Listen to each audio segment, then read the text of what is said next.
Selamat pagi, siang, sore, ataupun malam. Nama saya Sony Pranata dengan NIM 2533036114008 dari kelas TI 2 Malam A. Di sini saya akan mempresentasikan tugas rekayasa perangkat lunak saya untuk bahan UTS. Pertama-tama saya akan menjelaskan tentang identifikasi potensi lokal. Kebetulan saya berasal dari kota tebing tinggi, maka saya akan menjelaskan identifikasi potensi lokal di tebing tinggi. Saya memilih toko donat Doke sebagai potensi lokalnya. Jadi toko donat Doke ini adalah toko donat yang baru-baru berdiri, baru-baru dibuka di kota tebing tinggi. Berikut adalah lokasi dari toko donat Doke-nya itu sendiri. Nah, karena dia baru dibuka, jadi promosi masih terbatas dan juga belum dikenal secara luas. Jika kita mempromosikan toko donat tersebut, kita dapat menjangkau lebih banyak pelanggan, meningkatkan penjualan, dan juga memperkuat brand tersebut. Target penggunanya yakni masyarakat umum, pencinta kuliner, dan juga pelanggan online.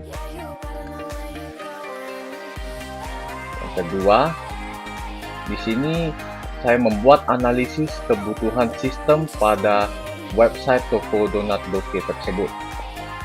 Minimal menampilkan tampilan pengguna yakni beranda, menampilkan daftar produk, galeri foto, form pemesanan, dan juga form metode pembayaran. Dan bagian non-fungsionalnya, website dapat diakses dengan mudah, loading websitenya singkat, dan juga keamanan akun pelanggan terjamin. Di sini ada 3 aktor, yakni pelanggan, karyawan, dan juga admin. Di sini nama aplikasi yang akan saya buat yakni Doke Order, karena lebih mudah dikenali karena saya ambil namanya dari nama toko itu sendiri. Visinya di sini menjadi platform digital untuk memperkenalkan toko donat Doke. Misinya menyediakan informasi produk secara lengkap, mempermudah proses pemesanan, meningkatkan jangkauan pemasaran. Di sini ada beberapa modul yang saya gunakan, yakni ada modul beranda, modul produk, galeri, dan modul kontak. Di sini teknologi yang digunakan yakni bahasa pemrograman HTML, lalu CSS, dan juga JavaScript. Ini adalah alur kerja sistemnya. Pertama-tama pelanggan login, membuka website, melihat produk, melakukan pemesanan, dan memilih metode pembayaran. Setelah itu, admin atau karyawan akan menerima pesanan, lalu karyawan mengubah status dan menyiapkan pesanan. Terakhir, pesanan telah selesai dan siap untuk diambil. Berikut adalah pemodelan UML-nya. Di sini ada beberapa use case, yakni untuk use case pelanggan, use case admin, dan juga use case karyawan. Berikut adalah use case diagramnya. Di sini use case pelanggan, yakni login, melihat produk, pemesanan, dan juga pembayaran. Di sebelah sini use case admin, ada login, mengelola produk, mengelola galeri, dan menerima pesanan. Yang terakhir ada use case karyawan, yakni pertama login, yang kedua menerima pesanan, ketiga mengelola stok, yang keempat memperbarui status pesanan. Berikut adalah alur kerja diagramnya atau activity diagram.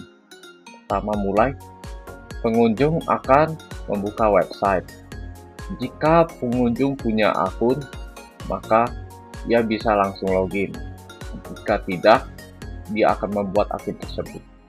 Membuat akun terlebih dahulu. Lanjut, masuk ke sistem, lalu melihat daftar produk. Apakah produk yang ditemukan sesuai, maka pelanggan akan lanjut melihat detail produk. Jika tidak, ia akan kembali ke daftar produk. Jika memang sesuai dengan keinginan pelanggan, maka pelanggan akan lanjut ke proses pembayaran. Jika tidak, ia akan kembali ke detail produk. Lanjut, daftar pesanan tersimpan, karyawan menyiapkan pesanan selesai. Ini adalah gambar sekuensi diagramnya.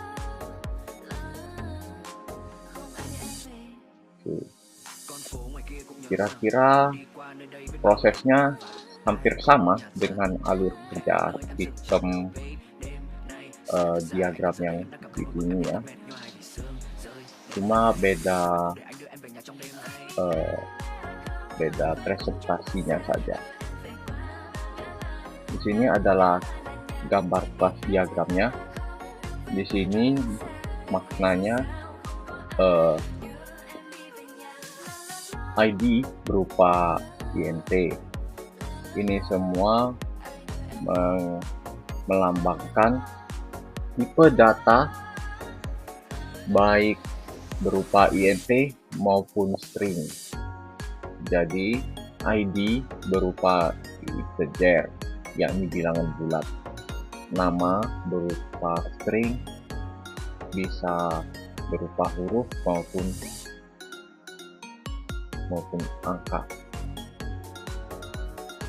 Begitu seterusnya. Ini adalah penjelasan kelas diagramnya. User mengelola data pengguna serta proses login dan registrasi. Produk menyimpan informasi produk donat seperti nama, harga, dan stok. Pesanan mengelola proses pemesanan yang dilakukan oleh pengguna. Pembayaran mengelola proses pembayaran dan status transaksi. Berikut adalah gambar prototipe website yang saya buat. Di sini ada halaman login dan juga halaman beranda. Jadi seperti ini ya. Misalkan kita buat nama username-nya oke, passwordnya donat, masuk, maka ia akan langsung masuk ke halaman website seperti itu. Jadi kira-kira begitulah isi presentasi saya mengenai tugas UTS rekayasa perangkat lunak hari ini. Sekian, terima kasih bagi yang telah menonton. Jangan lupa like dan subscribe. Terima kasih.